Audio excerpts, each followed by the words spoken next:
আমরা দুইটা বিশেষ ভেক্টর নিয়ে কথা বলার চেষ্টা করব, যে দুইটা বিশেষ ভেক্টর আমাদের পুরো চ্যাপ্টারের প্রত্যেক অংশে রিপিটেশন ঘটাতে থাকবে, আসতেই থাকবে একটার পর একটা একটার পর একটা।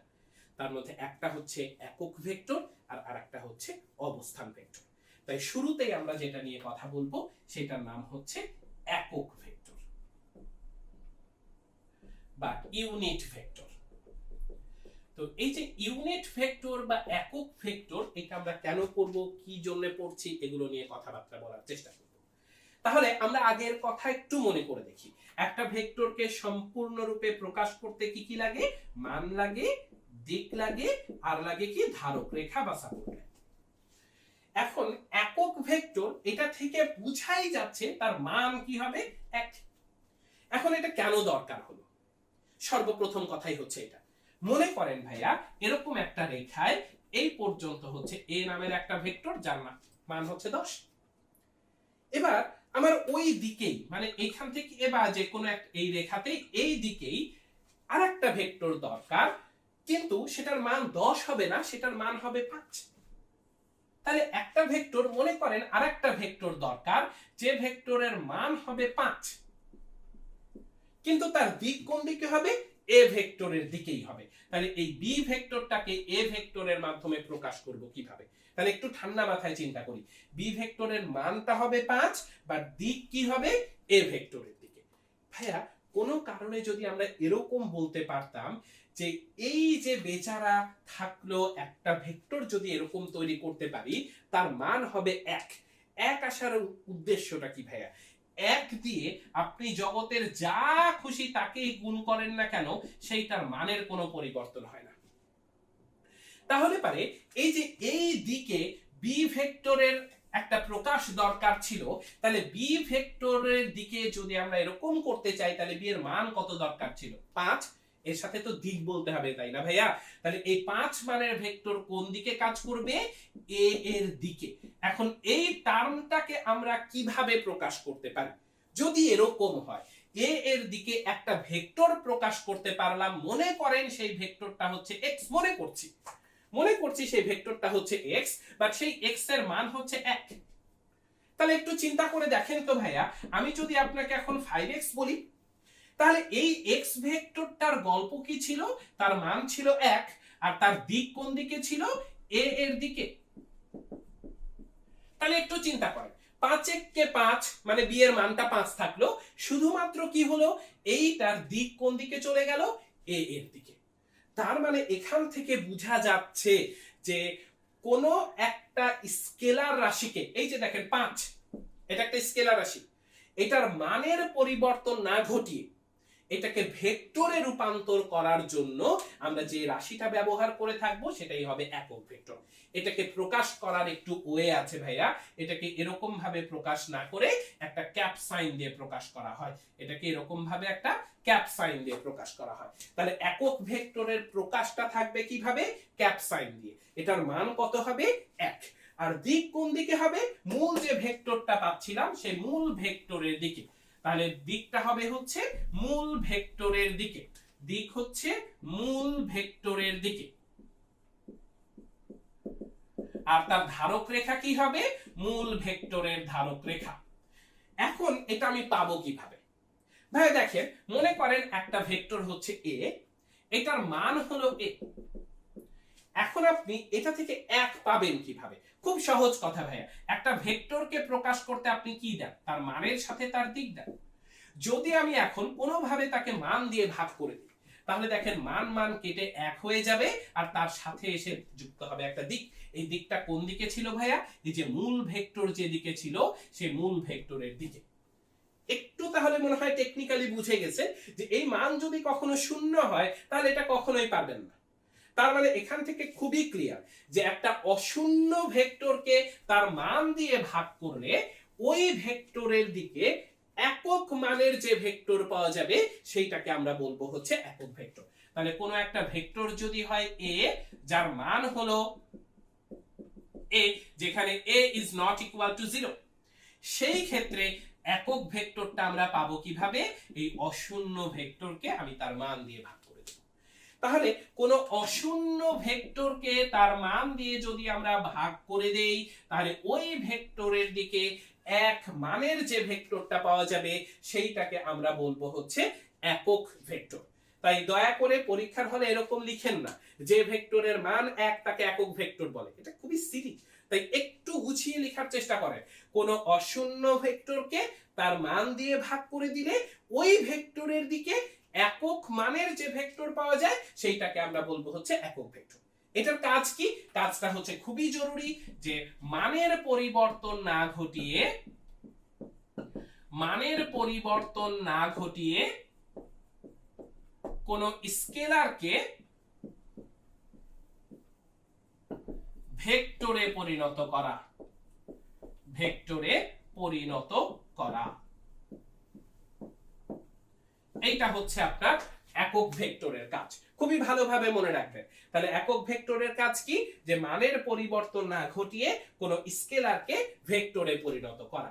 যেমন তাহলে আমাদের যে ত্রিমাত্রিক স্থানাঙ্ক ব্যবস্থা ভাইয়া, একটা এক্স অক্ষ, একটা ওয়াই অক্ষ, একটা জেড অক্ষ, এই তিনটা অক্ষ নিয়ে যদি আমরা কথা বলি, এই দেখেন এটা এক্স অক্ষ, এটা যদি ওয়াই অক্ষ হয় তাহলে জেড অক্ষ হচ্ছে এই যে এইদিকে দৌড়িয়ে আসবে ভাইয়া। এইটাকে আমরা তো আর এখানে এরকম ভাবে দেখাতে পারছি না, তাই এটাকে এই রকম ভাবে বলছি। এখন আপনি বলতেই পারেন আমি এক্স অক্ষের দিকে 2 একক যাব, আপনি বলতেই পারেন আমি এক্স অক্ষের দিকে 5 একক যাব, আপনি বলতেই পারেন এক্স অক্ষের দিকে আমি 7 একক যাব। তাহলে এই যে তো সেই এক্স অক্ষের দিকে একটা একক ভেক্টর ব্যবহৃত হয় ভাইয়া, সেটাকে বলা হয় আই। কনভেনশন, প্রচলিত ধারা, আই দিয়ে প্রকাশ করা হয়। ওয়াই অক্ষ বরাবর একটা একক ভেক্টর প্রকাশিত হয় ভাইয়া, সেটা হচ্ছে জে। আর এই যে জেড অক্ষ বরাবর একটা একক ভেক্টর প্রকাশিত হয়, সেটা হচ্ছে কে। তাহলে দেখেন কাজটা ভালো করে খেয়াল করে দেখেন। মনে করেন আপনাকে বলা হলো 5, এটা একটা স্কেলার রাশি। এখন আপনি যদি জাস্ট বলেন 5i, তাহলে এটা হয়ে যাবে এক্স অক্ষের দিকে 5, তার মানে ভেক্টর। তাহলে যে কোনো একটা স্কেলারকে মানের পরিবর্তন না ঘটিয়ে ভেক্টরে পরিণত করাই হচ্ছে এই একক ভেক্টরের কাজ। তো এই যে ত্রিমাত্রিক স্থানাঙ্ক ব্যবস্থায় ভাইয়া যে তিনটা একক ভেক্টর ব্যবহার করলেন, আই, জে, কে, এই তিনটা একক ভেক্টরের একটা নাম আছে ভাইয়া, সেই নামটা হচ্ছে আয়তাকার একক ভেক্টর। আয়তাকার একক vector, rectangular unit vector. Rectangular unit vector. তাহলে রেক্ট্যাঙ্গুলার ইউনিট ভেক্টর বা আয়তাকার একক ভেক্টর হচ্ছে এটা। তো এখন প্রশ্ন হতেই পারে যে এটা আয়তাকার হলো কেন, বর্গাকার কেন হলো না, রম্বসাকার কেন হলো না, বৃত্তাকার নাম কেন হলো না, এত বাদ দিয়ে কেন রেক্ট্যাঙ্গেল বা আয়তাকার পছন্দ হলো? একটু চিন্তা করে দেখেন তো ভাইয়া, যে কোনো দুইটা অক্ষ পরস্পরের সাথে কিভাবে থাকে, লম্বভাবে থাকে। এখন এই যে জায়গাটা, যে কোনো একটা তল, এটা কি রকম তৈরি করতে পারে? হয় বর্গক্ষেত্র, না হলে আয়তক্ষেত্র। তাহলে বর্গক্ষেত্রটা তো স্পেসিফিক, একটাই জোন প্রকাশ করে। আপনি জানেন বর্গক্ষেত্র এক ধরনের বিশেষ আয়তক্ষেত্র যাদের সন্নিহিত বাহুগুলো সমান হয়। তাহলে আয়তক্ষেত্রের ফ্লেক্সিবিলিটি বেশি, সেই জন্য তার নাম কি হয়ে আছে ভাইয়া? আয়তাকার একক ভেক্টর। তাহলে আয়তাকার একক ভেক্টর কারা? ত্রিমাত্রিক স্থানাঙ্ক ব্যবস্থায় এক্স অক্ষ, ওয়াই অক্ষ এবং জেড অক্ষ, এই তিন অক্ষ বরাবর যে তিনটা একক ভেক্টর ব্যবহৃত হয় তারা আই, জে, কে নামে পরিচিত। আর এগুলোকে আমরা কি বলে থাকি ভাইয়া? আয়তাকার একক ভেক্টর। একটু মনে করিয়ে দেই, কোন ভেক্টরের উপর যদি আমি ভেক্টর সাইন না দেই, সেটা একক ভেক্টর হোক আর এই ভেক্টর হোক, আপনি ভুল করে ভেক্টর চিহ্ন দিতে ভুল করলেও শিক্ষক কখনোই ওই পরীক্ষার খাতায় আপনাকে শূন্য দিতে ভুল করবে না, একদম স্ট্রেইট 0। তাই এত কষ্ট বৃথা করবেন না, ভেক্টর চিহ্ন অবশ্যই দিতে হবে। তাহলে একক ভেক্টর কি ছিল? একক ভেক্টর ছিল কোন অশূন্য ভেক্টরকে তার মান দিয়ে ভাগ করে দিলে ওই ভেক্টরের দিকে একক মানের যে ভেক্টর পাওয়া যায় সেটাকে আমরা বলেছি একক ভেক্টর। এটার কাজ কি? মানের পরিবর্তন না ঘটিয়ে কোন স্কেলারকে ভেক্টরে পরিণত করা। তাহলে কি বলে, একক ভেক্টরের মান কত হবে? এক। দিক কোন দিকে হবে? মূল ভেক্টরের দিকে। আর ধারক রেখা কি হবে? মূল ভেক্টরের ধারক রেখা। আর এই যে ত্রিমাত্রিক স্থানাঙ্ক ব্যবস্থা, এই স্থানাঙ্ক ব্যবস্থায় আমাদের এক্স অক্ষ, ওয়াই অক্ষ এবং জেড অক্ষ বরাবর তিনটা একক ভেক্টর কাজ করে। এদেরকে আই, জে এবং কে ক্যাপ দ্বারা প্রকাশ করা হয়। এগুলোকে আমরা কি বলে থাকি? আয়তাকার একক ভেক্টর। এগুলো ছিল আমার একক ভেক্টর নিয়ে কথা। এবার ভাইয়া আমরা একটু কথা বলবো অবস্থান ভেক্টর নিয়ে। একটু কথা বলবো অবস্থান ভেক্টর বা পজিশন ভেক্টর নিয়ে। অবস্থান ভেক্টর বা পজিশন ভেক্টর। তাহলে এই যে পজিশন ভেক্টর নিয়ে আমরা কথাবার্তা বলতে চাচ্ছি ভাইয়া, নাম থেকেই বুঝতে পারছেন এটাকে মাঝে মাঝে ব্যাসার্ধ ভেক্টর বা রেডিয়াল ভেক্টর বলা হয়। তাহলে এটার নাম থেকেই বোঝা যাচ্ছে ভাইয়া যে ভেক্টরের মাধ্যমে কোনো একটা বিন্দুর অবস্থান বা পজিশন ইন্ডিকেট করা হবে সেটার নাম হবে পজিশন ভেক্টর। আমরা আপাতত দ্বিমাত্রিক ক্ষেত্র নিয়ে কথা বলছি ভাইয়া। দ্বিমাত্রিক ক্ষেত্রেই আসি। মনে করেন এটা একটা এক্স অক্ষ, এটা ওয়াই অক্ষ। এরকম কোন বিন্দু যদি আমি বলে থাকি ভাইয়া, তাহলে তার স্থানাঙ্ক আপনি কি বলবেন? আপনি এক্স অক্ষের দিকে এক্স পর্যন্ত যাবেন, তারপরে কি করবেন? ওয়াই অক্ষের দিকে ওয়াই পর্যন্ত উঠবেন। একটু চিন্তা করি তো ভাইয়া, তাহলে এই বিন্দুটা আপনার মূল বিন্দুর সাপেক্ষে কোন দিকে কাজ করছে সেটা মনে হয় আপনি বুঝতেই পারছেন। এটা হচ্ছে অরিজিন 0 0। এখান থেকে তাহলে এই বিন্দুটা এরকম ভাবে কাজ করছে। তাহলে এই যে এই বিন্দুটাকে যদি আমি এ বিন্দু বলে থাকি, যেটা এক্স ওয়াই, তাহলে পারে এই বিন্দুর অবস্থান প্রকাশ করছি আমি এইটা দিয়ে। তাই আর এ এইটাকে আমরা বলবো হচ্ছে এ বিন্দুর অবস্থান ভেক্টর। এটাকে কিভাবে প্রকাশ করা যেতে পারে সেটা আপনি বুঝতেই পারছেন।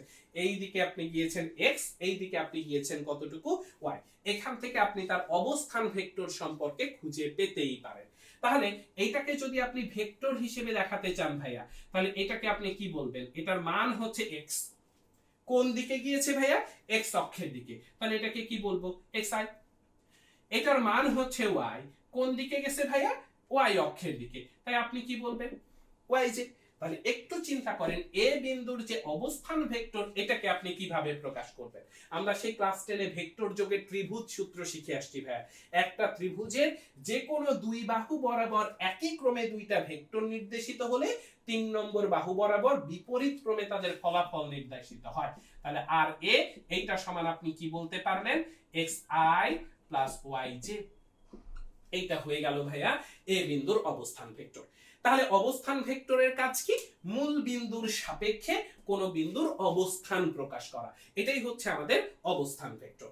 তাহলে একক ভেক্টর শিখেছি, অবস্থান ভেক্টরের দ্বিমাত্রিক আলোচনা করেছি। আমরা ত্রিমাত্রিক আলোচনায় এরপরে ইনশাআল্লাহ একটা ক্লাসে পুরোটাই এই প্রকাশ নিয়ে কথা বলবো। তাহলে অবস্থান ভেক্টর গেল, একক ভেক্টর গেল। একক ভেক্টর সম্পর্কে আরেকবার একটু মনে করিয়ে দেই। একক ভেক্টর কি? কোন একটা অশূন্য ভেক্টরকে তার মান দিয়ে যদি ভাগ করে দেই, তাহলে ওই ভেক্টরের দিকে একক মানের যে ভেক্টর পাওয়া যাবে সেটাকে আমরা বলবো একক ভেক্টর। একক ভেক্টরের কাজ কি ছিল ভাইয়া? যে কোনো একটা স্কেলারকে মানের পরিবর্তন না করিয়ে ভেক্টরে রূপান্তরিত করাই ছিল একক ভেক্টরের কাজ। তাহলে আমরা ভেক্টরের কয়েকটা ক্লাসিফিকেশন শেষ করেছি। এরপরে আমরা আরো কিছু নিয়ে কথা বলবো ইনশাআল্লাহ।